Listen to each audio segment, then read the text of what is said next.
Chapter 6. Burying the Truth. Dennis Scully was picturing herself poring over medical charts in her hand, going over his diagnosis again and again. These present symptoms had made no correlation to previous so-called extraterrestrial findings he displayed in the past, and she'd been extremely reluctant to pronounce him DOA, even though every fibre in her scientific mind had proven this fact. She was damned if she was going to listen to her rational way of thinking. She just couldn't accept the fact Mulder was gone. His voice brought her back to the present. "The next thing I remember was waking up in the hospital bed," he said quietly. Only as the words came out of his mouth, he couldn't really register what he was saying. What followed after his ordeal on the ship just made absolutely no sense at all. OK, he'd been used to paranormal theories defying rational explanation, and it had become a way of life just to accept what was unacceptable. But after having been immersed in a world where he played the key figure who was being put through such excruciating torture, by all rights he should have been dead, as there was no way any human being could have survived that. "You were there, leaning over me," Mulder said, the confusion registering in his voice.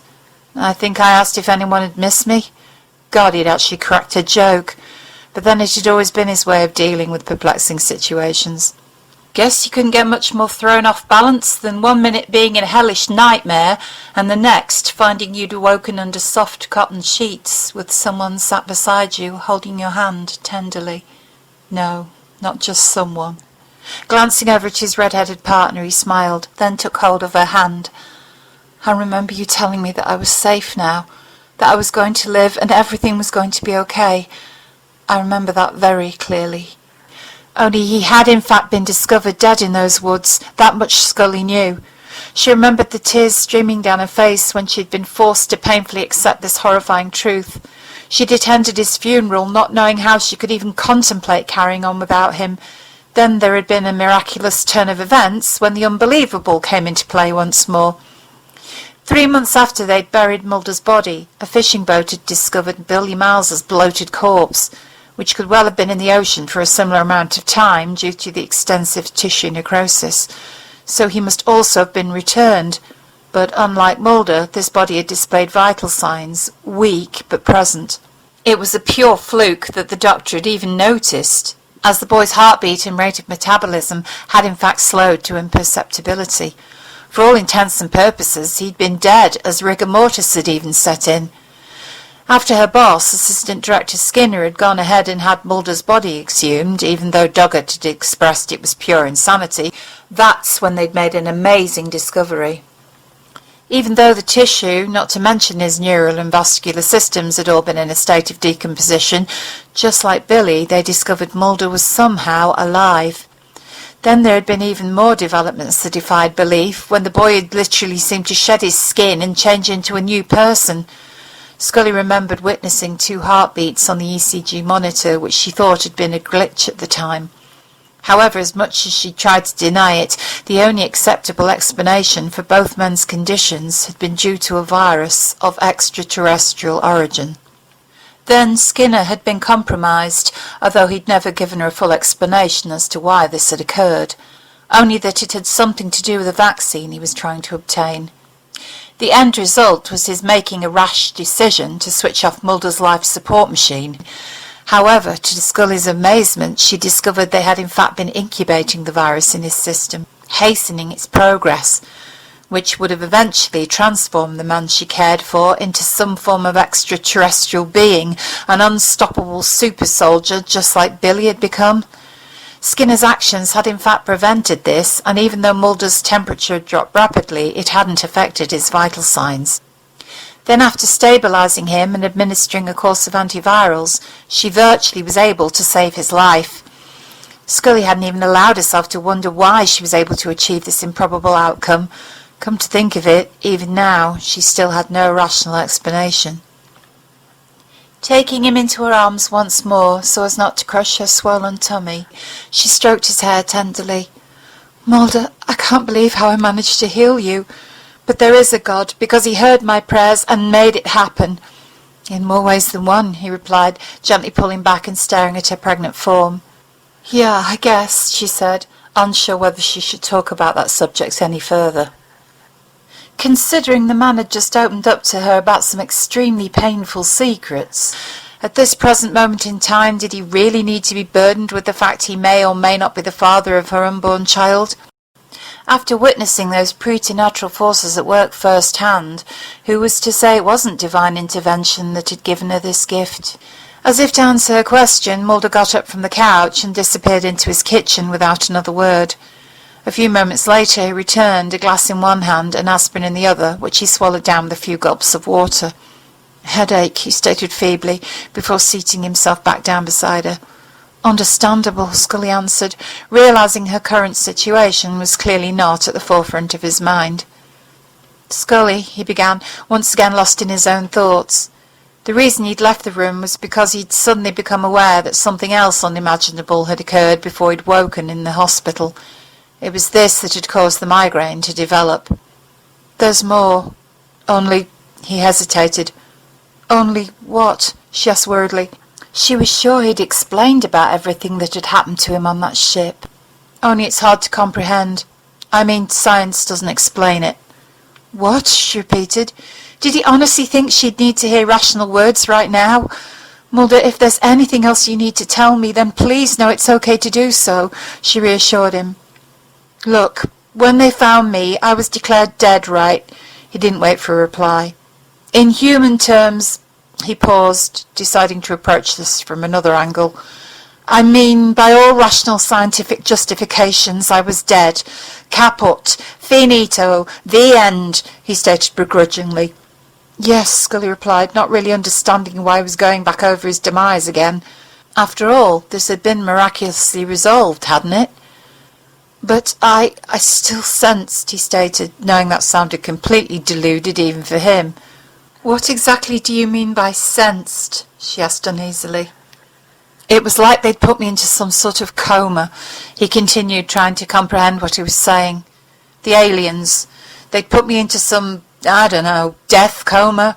Yeah, no such thing," he thought. But how else was he supposed to explain it? Because I was still aware." He saw Scully's eyes widen in disbelief, so continued. "I was back in those woods.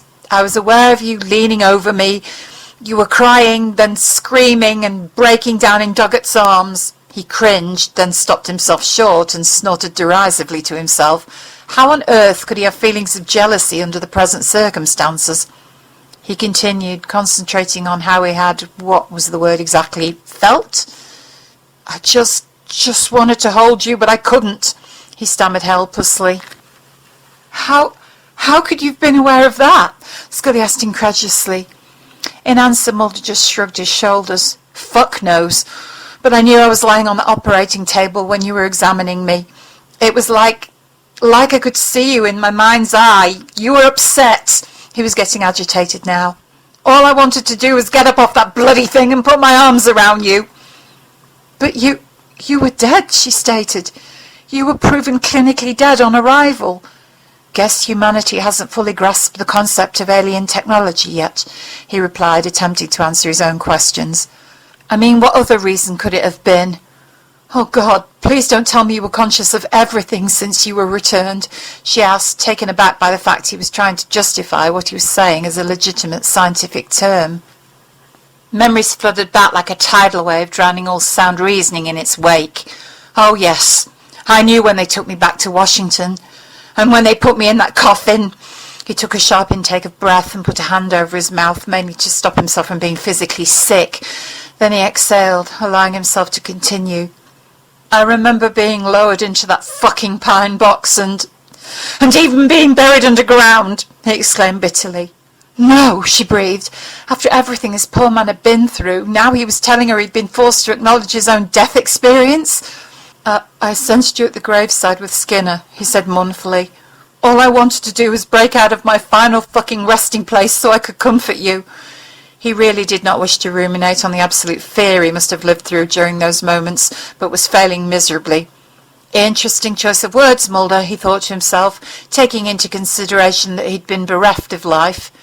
But I couldn't move. It was like my mind was trapped in a decaying body, making me unable to fucking move, he stated furiously. "Oh, Jesus, Mulder." Just the thought of him being buried alive was making her stomach churn. Had she been knowledgeable of that fact, she would have gladly taken a pickaxe and smashed open the damn casket lid herself. But how could she possibly have known at the time? Instead, she'd let Skinner hold her, while she mourned the loss of the one man she knew deep inside she loved with all her heart. But just like her pregnancy, she decided this was not something to be discussed right now. "Typical Edgar Allan Poe story, eh?" he announced. "The Fall of the House of Usher." He noticed her confused expression. "One of his short novels, where the sister Madeline fell ill and they ended up laying her to rest while she was still alive. Made into another great horror classic, from the 60s, I believe. Geez, these aliens sure love their compilation of horror flicks." He found himself suddenly imagining the Greys all sat in a darkened movie theatre sharing buckets of popcorn. Strange idea indeed, but at least it allowed a half smile to appear on his lips. That is until a mental picture formed in his mind of himself, lying there in the cold dark earth, trapped, lost. Oh, please, not another movie, Scully thought. Just why did he keep relating his experiences to Hollywood motion pictures? Maybe a way of escape? "Darkness," he said, causing her to snap out of her own thoughts. That was what was left, just an empty void. It seemed to stretch into infinity. I thought, if this was heaven, forget it. Maybe hell. Sure it felt like hell. He knew he was rambling now, but couldn't stop himself. Don't remember anything after that, so I thought that maybe I'd actually ceased to be. Then I woke up in the hospital, he said, almost relieved he'd finally reached the end of this very harrowing saga. "Anybody miss me?" She repeated the words she'd heard him utter. "That's what you asked after playing that silly prank on me." He gave her an affectionate smile, then remembered he'd actually pretended to lose his memory and show no recognition towards the woman at his bedside, only for a few seconds, but still it had been a pretty dumb thing to do. Taking her hand in his, tears still glistening in his eyes, he whispered, "I sure missed you, Scully. I missed you too."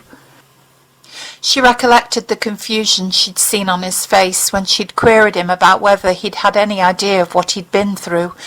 Now she knew the answer to that question, and it was far worse than she could have imagined or even dreamed about. "God, Mulder, you've carried the burden of knowing what they did to you all this time.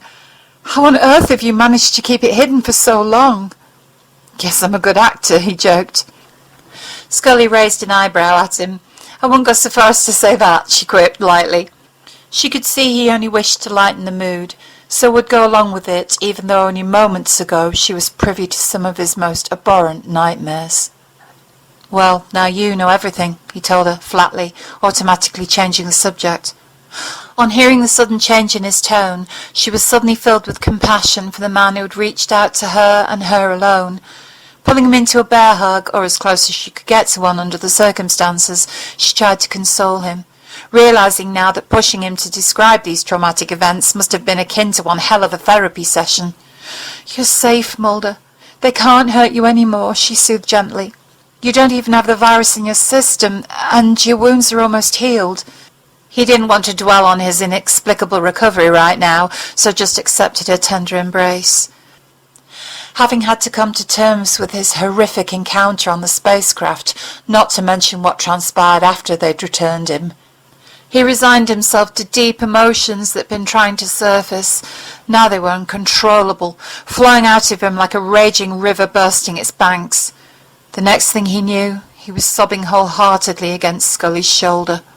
"Shh, I'm here, Mulder," she whispered softly into his ear. "It's okay. It really is all over now." As she held his shaking body against her, she uttered a silent prayer, thanking the Heavenly Father for granting the miracle, which to her was the reason this man was back in her life. She also believed that over time things would eventually return to normal. That is, if you can consider working on the X-Files as just another typical day at the office. Together they would fall back into their old familiar routine as two FBI agents working alongside each other again. Two colleagues, sparring partners, close friends, maybe soulmates. Stroking Mulder's hair gently, Scully lowered her hand so that it was resting on her protruding stomach. Of course, let's not forget the little matter that she was going to be giving birth in a few months. She felt him relax a little in her arms and smiled to herself. Yes, she would tell him eventually. When the time was right, she would tell him the truth.